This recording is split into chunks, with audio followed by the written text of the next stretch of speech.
My daughter's teacher encouraged kids to call her broken robot because of her stutter. When I tried to hold him accountable, he laughed and said, if she can't handle a little teasing, life's going to eat her alive. I didn't say a word. That was 2 months ago. I stayed silent. That was 8 weeks ago. This morning, he had to be escorted out of his office. I still remember the day my daughter came home from elementary school crying her eyes out. Her little face was completely red and swollen, and it absolutely broke my heart. I asked her what was going on, keeping my voice steady and calm. This continued for a few minutes. My daughter has a speech impediment, so this was nothing new, but still, her stuttering was lasting longer than usual, which made me immediately suspicious. After 10 minutes, she finally said enough for me to make out what was going on. Well, kinda. I knew it was something about her teacher, and the class laughing at her. It was enough for me to be filled with rage. In front of her, I kept my cool and used my usual dad trick. I grabbed a piece of paper, scribbled a world's coolest daughter certificate onto it, and handed it to her. Through her tears, she started giggling, and finished her evening with a Bath and Body Works bath bomb. The next day, after I dropped her off, I waited in the car park. After 20 minutes had passed, I sneaked into her elementary school and stood outside the door of her classroom. I honestly had no idea what I was doing or what exactly I was looking for. I just knew I needed to do something. And after just a few minutes, I got my answer. The teacher asked the class a question, and my daughter's hand shot right up. A feeling of pride filled my veins, but that was soon replaced with rage. 300 and... She struggled to get the words out, but it was clear she knew the answer. But instead of encouraging her, the teacher chuckled. Suddenly, the entire room broke into laughter. Hey, Zoe, maybe you should use your words, someone heckled. She sounds like a broken robot, someone else said tauntingly. It took everything in me not to burst right through the door and start throwing hands, because I knew that would embarrass her. So instead, I continued observing. Tears started streaming down my daughter's face, and the teacher said, okay, let's move on, with a massive smirk plastered on his face. That's when my cover was blown, because my daughter ran out to try and make a beeline towards the bathroom. But I stopped her, and she ran into my arms. I held her so tight she could barely breathe, and I immediately felt her little shoulders loosen up. I put her down, and she tightly held my hand as we marched to the principal's office. When we walked in, he looked confused, and I could immediately tell that he wasn't aware of what was going on. So I laid it out for him. A member of your staff has been encouraging bullying towards my daughter. My tone was cold, straight to the point. I expected to notice some sort of urgency or shock in his face, but instead, he just sighed. What is it for? Her speech impediment, I responded. Well, she should probably get it fixed then. My hand that wasn't holding my daughter's tightened so hard my knuckles turned completely white. I was about to say something, but that's when I noticed the school calendar on his desk. There was an event scheduled for Friday that week, the school talent show. That fact was enough for me to walk away from the situation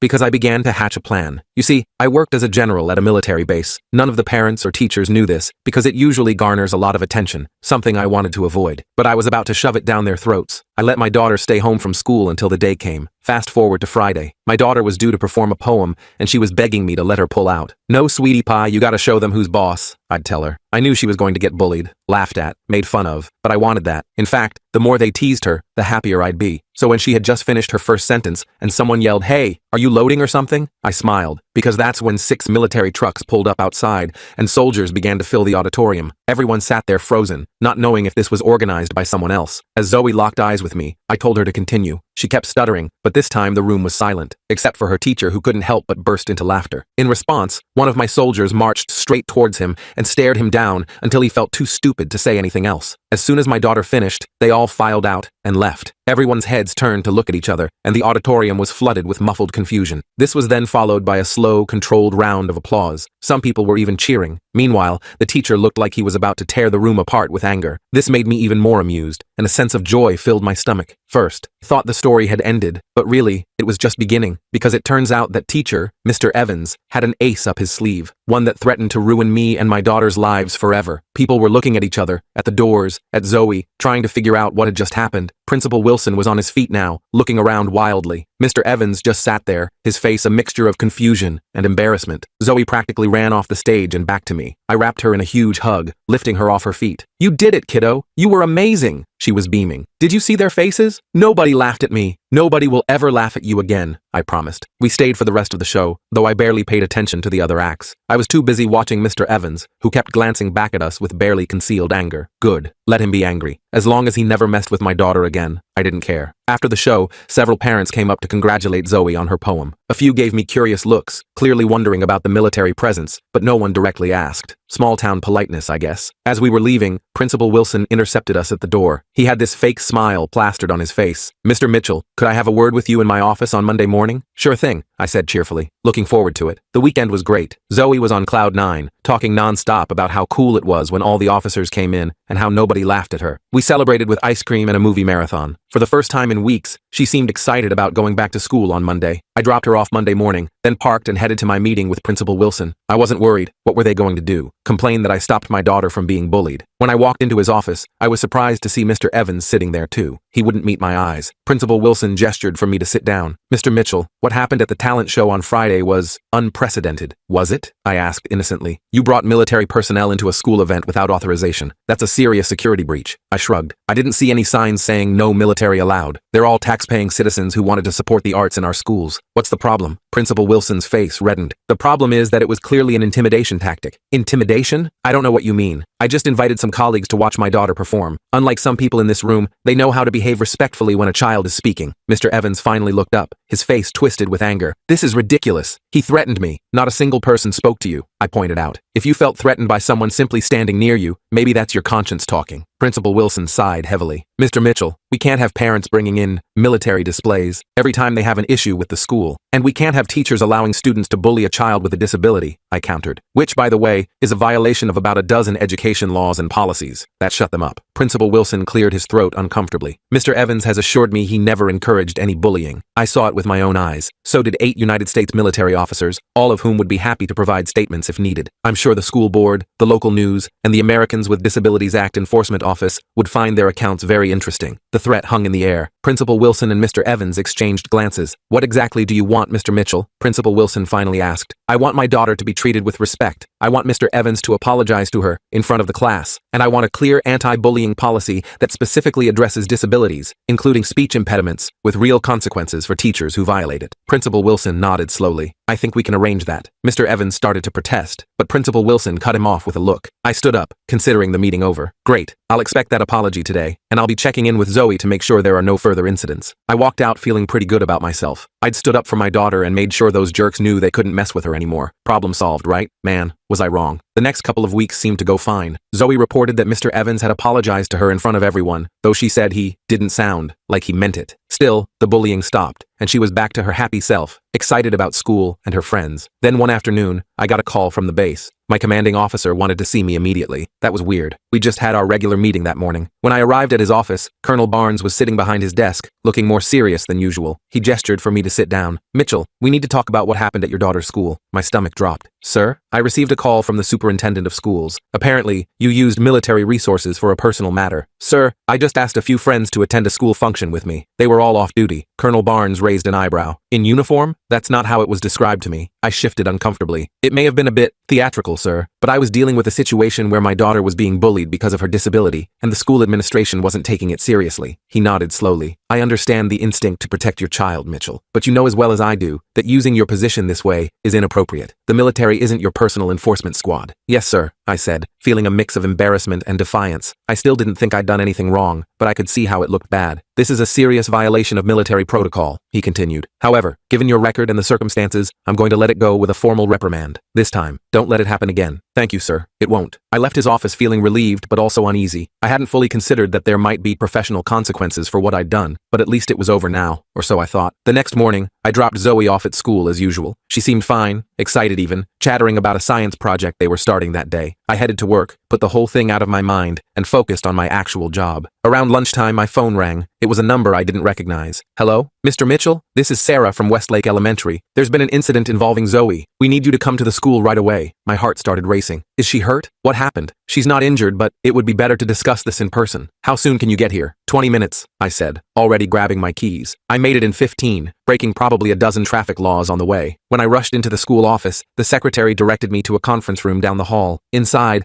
I found Zoe sitting alone at a big table, looking small and scared. When she saw me, she burst into tears. I immediately went to her and pulled her into a hug. What's going on, sweetie? Are you okay? Before she could answer, the door opened, and Principal Wilson walked in, followed by a woman in a suit I didn't recognize. Mr. Mitchell, thank you for coming so quickly, Principal Wilson said. This is Ms. Taylor from Child Protective Services. My blood ran cold. CPS? What the hell is this about? Ms. Taylor stepped forward, her expression professionally neutral. Mr. Mitchell, we received a report expressing concern about possible intimidation tactics being used in front of your daughter. I felt like I'd been punched in the gut. What? That's ridiculous. Who would say something like that? Ms. Taylor glanced at Principal Wilson, who suddenly seemed very interested in his shoes. The report was anonymous, she said, though her tone made it clear she knew exactly who had made it. But it detailed an incident where you allegedly used military personnel to create an intimidating environment at a school function. I couldn't believe what I was hearing. I was protecting her. The school wasn't doing anything about the bullying, so I took matters into my own hands by potentially making an entire auditorium of children uncomfortable with an unexpected military presence, Ms. Taylor asked, and using your daughter as the centerpiece of this display? Put like that, it did sound bad, but that wasn't how it happened at all. I didn't intimidate anyone, I insisted. I just wanted to make sure no one laughed at her while she was performing. Ms. Taylor made some notes on her tablet. Mr. Mitchell, I understand you're a single father. Is that correct? Yes. Her mother left when she was 3. And you work full-time as a military officer? A high-stress position that likely involves long hours? I saw where this was going and felt sick. I make it work. Zoe is well taken care of. Ms. Taylor turned to Zoe, her voice softening. Zoe, can you tell me how you felt when all those officers came into your school? Zoe looked at me, then back at Ms. Taylor. I was scared at first, but then I felt safe. Nobody laughed at me. Did you know your dad was going to bring military officers to your school? Zoe shook her head. Not exactly. He just said to trust him. Ms. Taylor made another note. And how did you feel when the other kids and your teacher laughed at you before? Zoe's eyes welled up again. Really bad. Like I wanted to disappear. Ms. Taylor nodded sympathetically, then turned back to me. Mr. Mitchell, I'm not making any determinations today. This is just a preliminary interview, but I do need to conduct a home visit and speak with you privately as well. Fine, I said, trying to keep my voice steady. Whatever it takes to clear this up. She scheduled the home visit for the next day, then left. Principal Wilson mumbled something about Zoe being excused for the rest of the day and practically ran out of the room. I was furious. This was clearly retaliation from Mr. Evans or Principal Wilson or both. They couldn't handle being called out for their behavior, so they were trying to paint me as an unfit parent, and they were using Zoe as a pawn in their game. On the drive home, Zoe was unusually quiet. Finally, she asked in a small voice, Dad, am I going to have to go away, like Mom did? My heart broke. No, sweetie, absolutely not. This is just a misunderstanding. That lady is just doing her job, making sure you're okay. And you are okay, right? She nodded. I'm okay when I'm with you. That night, after Zoe went to bed, I sat at my kitchen table trying to figure out what to do. The CPS visit didn't worry me too much. Our house was clean, there was food in the fridge, and Zoe was obviously well cared for. But the fact that someone had made this report at all was deeply concerning. How far were they willing to go to get back at me? I decided to call my friend Linda, who worked as a family lawyer. I explained the situation, trying not to sound as panicked as I felt. First of all, take a deep breath, she said after I finished. CPS gets false reports all the time. They're trained to recognize when someone's using the system for retaliation. But what if they don't? What if they decide I'm some kind of military nutjob who's endangering his kid? Linda sighed. Look, I'm not going to lie to you. The military stunt wasn't your smartest move, but one bad decision doesn't make you an unfit parent. Just be honest with the caseworker, show them your normal home life, and emphasize that everything you did was to protect Zoe from ongoing bullying that the school refused to address. I followed her advice. When Ms. Taylor came for the home visit the next day, I was calm and cooperative. I showed her around our house, including Zoe's room with its mountains of stuffed animals and books. I explained our routines, how I'd arranged my schedule to be home when Zoe got back from school most days, and the support network we had in place for when I couldn't be. Ms. Taylor seemed satisfied with what she saw, but she still had questions about the talent show incident. I understand wanting to protect your child, she said, as we sat at the kitchen table, but bringing military personnel into an elementary school without proper authorization shows concerning judgment. I admit it was unorthodox, I said, but I had tried the conventional routes. I spoke to the teacher, I went to the principal. They both dismissed me. What was I supposed to do? Just let my daughter continue to be humiliated? Ms. Taylor made some notes. There are other options. The school district has an ombudsman. There are disability advocacy groups that could have intervened. She was right, and I felt a twinge of shame. In my anger, I'd gone straight to the nuclear option without considering alternatives. I made a mistake, I admitted. I was angry and wanted to make a point, but everything I did was to protect Zoe, not to harm her or anyone else. Ms. Taylor nodded. I believe you, Mr. Mitchell, and from what I've seen today, Zoe appears to be thriving in your care, despite the challenges of single parenthood. I'll be recommending that this case be closed without further action. Relief washed over me. Thank you. After she left, I sat on the couch feeling drained. The CPS investigation might be over, but I still had a problem. Someone at that school had it out for me and Zoe, and I had a pretty good idea who it was. The next day, I decided to go straight to the source. After dropping Zoe off, I marched to Mr. Evans's classroom. School had just started, so the kids were all inside. I knocked on his door. He opened it, and his face immediately hardened when he saw me. Mr. Mitchell, class has started. If you want to speak with me, you'll need to make an appointment. This will only take a minute, I said, keeping my voice low. I know it was you who called CPS. His expression didn't change, but a slight twitch in his jaw told me I was right. I don't know what you're talking about, he said stiffly. Listen carefully, I said, stepping closer. I made a mistake with the talent show. I admit that. But if you ever try to use the system to separate me from my daughter again, we will have a serious problem. And that's not a threat. It's a promise. Mr. Evans's eyes narrowed. Are you threatening me? Again? Because that worked out so well for you last time. I'm not threatening anything. I'm just letting you know that if you want to play hardball, I'm prepared to defend my daughter through proper channels. I've documented everything that's happened, and I'm ready to take it to the superintendent if necessary. I turned and walked away before he could respond. It wasn't my finest moment, and probably not the smartest move given recent events, but I needed him to know I wasn't backing down. As I headed to my car, I spotted Principal Wilson watching me from his office window. Great. Now I'd probably get accused of confronting a teacher on school grounds. That afternoon,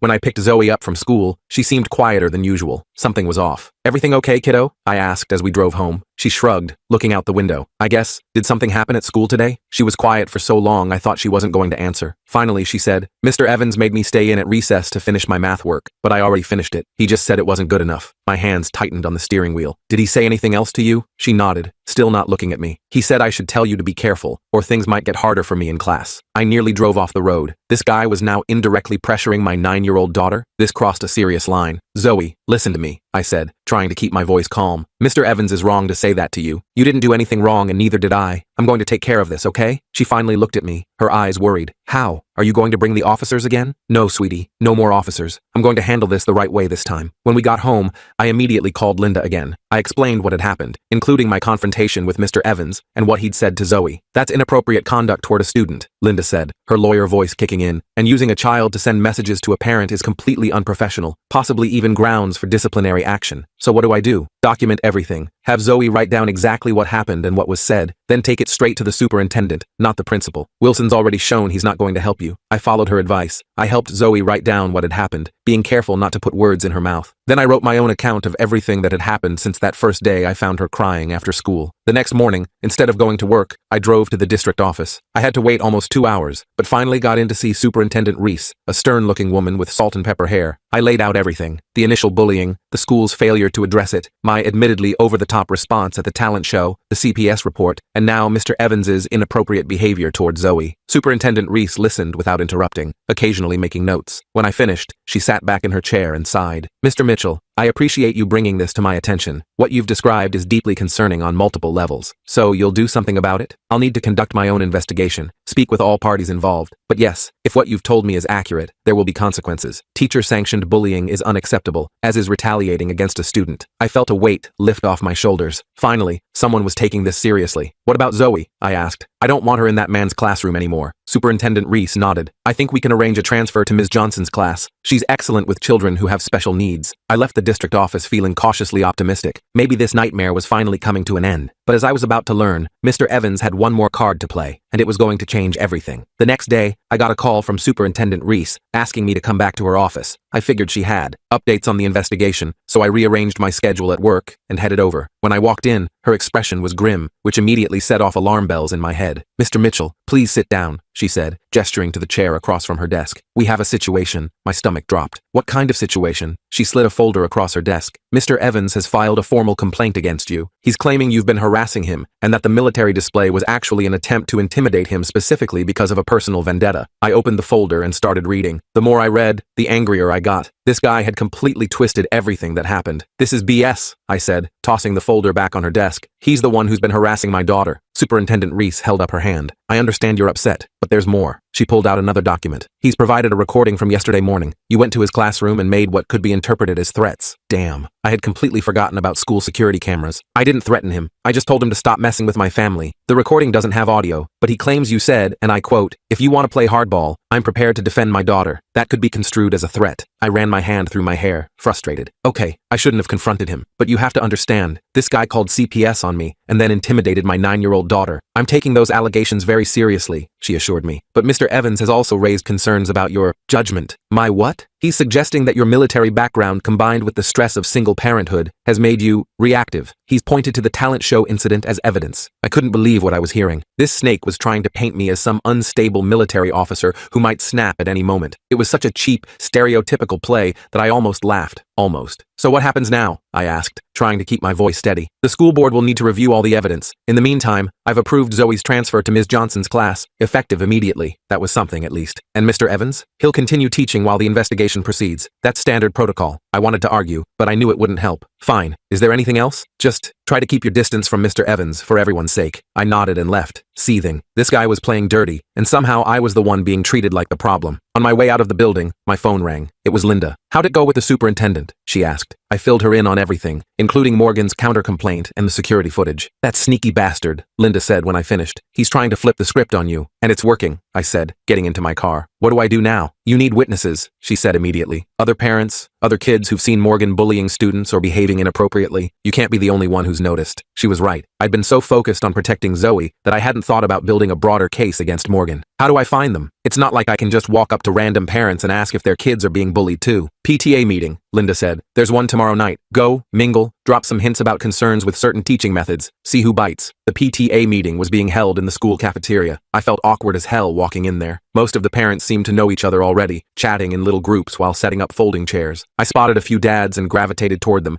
figuring that was my best shot at breaking the ice. "First time?" one of them asked as I approached. He was a tall guy with a friendly face. "That obvious, huh?" He laughed. "I'm Michael. My daughter's in 4th grade. "Jason," I said, shaking his hand. "My daughter Zoe's in 3rd. "Oh, Zoe. My daughter Casey mentioned her. She just switched to Ms. Johnson's class, right?" I nodded, surprised. "Yeah, just yesterday actually." Casey was pretty excited about it. Said Zoe seems nice but was having a rough time in Mr. Evans's class. This was my opening. "Yeah, we had some issues with his teaching methods." Michael's expression darkened slightly. "Join the club. That guy's a piece of work." My heart rate picked up. "What do you mean?" He glanced around, then lowered his voice. "Let's just say Casey was in his class last year, and it wasn't a great experience. The guy plays favorites like you wouldn't believe, and if your kid doesn't fit his mold of a good student, they're in for a rough year." "Did he ever?" I hesitated, not wanting to lead him. "Did Casey ever have problems with him specifically?" Michael sighed. "She has dyslexia. Morgan made her read out loud constantly, even though her IEP specifically said not to put her on the spot like that. When we complained, he said she needed to get over it, and that we were coddling her. Bingo. Did you report him? To Wilson?" "Yeah, fat lot of good that did. They're fishing buddies or something." Wilson just said Morgan had high expectations and was pushing students to excel. By the end of the meeting, I talked to 3 more parents with similar stories. One mom's son had ADH and was constantly being punished for not sitting still. Another parent's daughter was made to stand in the corner for asking too many questions. And one dad told me Morgan had made fun of his son's accent. The family had moved from the Philippines the year before. None of them had gone further than complaining to Principal Wilson, who had brushed them all off, and none of them knew about the others' complaints. They'd all felt isolated, like they were the only ones having issues. I got their contact information, and, with their permission, passed it along to Superintendent Reese the next day. She seemed genuinely surprised by the pattern that was emerging. "This is concerning," she admitted. "I'll need to interview all of these parents." "There's more," I said. "I think Principal Wilson has been covering for Morgan. All of these parents complained to him, and he dismissed them." Superintendent Reese's expression hardened. "That's a serious allegation, Mr. Mitchell. It's the truth, and I bet if you dig deeper, you'll find even more cases." She promised to look into it thoroughly. I left feeling better than I had in weeks. Finally, things were moving in the right direction, or so I thought. 2 days later, Zoe came home from school looking upset again. "What's wrong, sweetie?" I asked, immediately concerned. "Everyone's talking about me," she said quietly. "They're saying you're going to get Mr. Evans fired, and it's all my fault." My blood boiled. "Who's saying that?" "Just kids. They said their parents were talking about it." I pulled her into a hug. "None of this is your fault, Zoe. Mr. Evans is responsible for his own actions. But what if he does get fired? Everyone will hate me. They won't hate you. And even if some kids are mean about it, that doesn't mean you did anything wrong." She didn't look convinced, but she nodded anyway. I tried to distract her with pizza and a movie night, but I could tell she was still worried. The next morning, I got another call from Superintendent Reese. "Mr. Mitchell, I need you to come to my office immediately. There's been a development." Her tone made my stomach clench. "What kind of development?" "It's better if we discuss it in person." When I arrived, she wasn't alone. There was a man in a suit I didn't recognize sitting next to her desk. "Mr. Mitchell, this is Mr. Thompson from the school board's legal department," she said, her expression grave. That couldn't be good. "What's going on?" Mr. Thompson cleared his throat. "Mr. Mitchell, we've received some concerning information. Mr. Evans has provided us with emails that appear to show you discussing plans to, quote, destroy his career with several other parents." "What?" I was genuinely confused. "I never sent any emails like that." He slid printouts across the desk. They looked like emails from my personal account to the parents I'd met at the PTA meeting, discussing ways to take Morgan down and make him pay. There was even one suggesting we plant evidence of misconduct. "These are fake," I said immediately. "I never wrote any of this. They came from your email address," Mr. Thompson pointed out. "Then someone hacked my account or spoofed it or something. I would never write this crap." Superintendent Reese looked troubled. "Mr. Mitchell, if these emails are authentic, they suggest a coordinated campaign to falsely accuse a teacher of misconduct. That would be grounds for legal action against you." "They're not authentic," I insisted. "Look, I just met these parents a few days ago. We exchanged contact info so they could share their experiences with Morgan. That's it. No conspiracy, no plotting." Mr. Thompson made a note. "We'll need to verify the authenticity of these emails with our IT department. In the meantime, we're putting the investigation into Mr. Evans on hold." I left the meeting feeling like I was in some bizarre alternate reality. Morgan was framing me for framing him. him. It was so ridiculous it would be funny if my daughter's well-being wasn't at stake. I immediately called Linda and explained the situation. "This is getting out of hand," she said. "We need to go on the offensive. If he's willing to forge emails, who knows what else he's capable of? What do you suggest? We need to find out who this guy really is. Something's not right here. Normal teachers don't go to these lengths over a simple complaint." She had a point. Morgan's reaction seemed extreme, even for someone worried about losing their job. I spent that night doing some digging online. I started with basic searches of his name, but didn't find much beyond the school website and some old social media accounts that hadn't been updated in years. Then I had an idea. I called Rodriguez, my friend from the base. "Hey, I need a favor," I said when he answered. "Can you recommend someone who could do a background check on someone for me? It's personal, not official." There was a pause. "I know a private investigator who's reliable and discreet. Former military intelligence. I'll send you his contact info." 2 days later, the investigator called me with his findings. "Mr. Mitchell, you're going to want to see this." He came by my house that evening with a folder of documents. "Your Mr. Evans has an interesting history. His real name is Charles Morgan. He didn't change it, but he did leave his previous school district under questionable circumstances." "What kind of circumstances?" I asked, taking the folder. "At his previous school, he was accused of discriminatory behavior toward students with disabilities. Nothing was ever proven conclusively, but there were multiple complaints. The school district let him resign quietly rather than pursuing termination." I flipped through the documents, my anger growing with each page. "So he's done this before. Looks like it. And there's more. He was married to a woman named Karen who filed for divorce around the same time. In her petition, she mentioned emotional abuse and concerning behavior toward vulnerable students." "Jesus," I muttered. "Can we use this? The divorce records are public. The complaints from the previous school might be harder to access officially, but I included contact info for the former principal there. Might be worth a call." I thanked the investigator and immediately called Linda to update her. She was ecstatic. "This changes everything," she said. "If we can prove he has a pattern of targeting vulnerable students, the current complaints become much more credible." The next day, I called the former principal, a woman named Susan Miller, who was now retired. When I explained the situation, she was initially hesitant to talk. "We had a confidentiality agreement as part of his resignation," she said carefully. "I understand," I replied, "but my daughter has a speech impediment, and Morgan has been encouraging other students to mock her. She's 9 years old." There was a long pause. "That sounds familiar," she finally said. "Look, I can't officially comment on personnel matters, but hypothetically, if a teacher had shown a pattern of targeting students with disabilities, especially speech issues, and if that teacher had been allowed to resign rather than face an investigation, well, that might be something a current school district would want to know about." It wasn't a smoking gun, but it was enough to take back to Superintendent Reese. I compiled everything I had, the documents from the investigator, notes from my conversation with the former principal, and statements from the parents I'd met at the PTA meeting. When I presented it all to her, Superintendent Reese looked genuinely shocked. "This is disturbing," she said, flipping through the file. "If even half of this is accurate, Mr. Evans should never have been hired here. And the emails he claimed I sent? Our IT department already determined they were forgeries. The headers show they were created using a spoofing service." I felt a wave of relief. "So what happens now?" "Mr. Evans will be placed on administrative leave pending a full investigation, and Principal Wilson will have some serious questions to answer about his hiring practices and handling of complaints." 2 weeks later, the school board held a special meeting. Morgan was terminated for unprofessional conduct and falsification of evidence. Principal Wilson was reprimanded and put on probation for failing to properly investigate multiple complaints. When I told Zoe that Mr. Evans wouldn't be her teacher anymore, or anyone's teacher, she seemed relieved, but also worried. "What if the kids still blame me?" she asked. "They won't," I assured her. "The school is going to explain that Mr. Evans did some very wrong things that had nothing to do with you." And surprisingly, that's exactly what happened. The new interim principal, a kind woman named Mrs. Dakota, no relation to my lawyer friend, held an assembly explaining that Mr. Evans had broken important rules and that bullying of any kind wouldn't be tolerated. Zoe thrived in Ms. Johnson's class. Her stutter didn't magically disappear, but she gained confidence in speaking up, knowing she wouldn't be mocked for it. The school implemented a new anti-bullying program that specifically addressed disabilities, and teachers received training on how to handle speech impediments and other learning differences. As for me, I learned a valuable lesson about fighting battles the right way. The military display at the talent show had been satisfying in the moment, but it almost backfired spectacularly. In the end, what worked was gathering evidence, building alliances with other parents, and working through proper channels. A few months later, Zoe came home from school with a certificate, a real one, not one of my makeshift dad creations. It was for Most Improved Public Speaker, from her class presentation on, what else? Butterflies. Ms. Johnson said I did the best job explaining metamorphosis, she told me proudly, and nobody laughed, even when I stuttered. I hung that certificate on our fridge, right next to my handwritten World's Coolest Daughter Award. Every time I look at them, I'm reminded that sometimes the best way to fight for your kid isn't with a show of force, but with persistence, evidence, and a refusal to back down when they're being wronged. Oh, and I never did tell my commanding officer about that second investigation into Morgan. Some things are better left unsaid, especially when they work out in the end.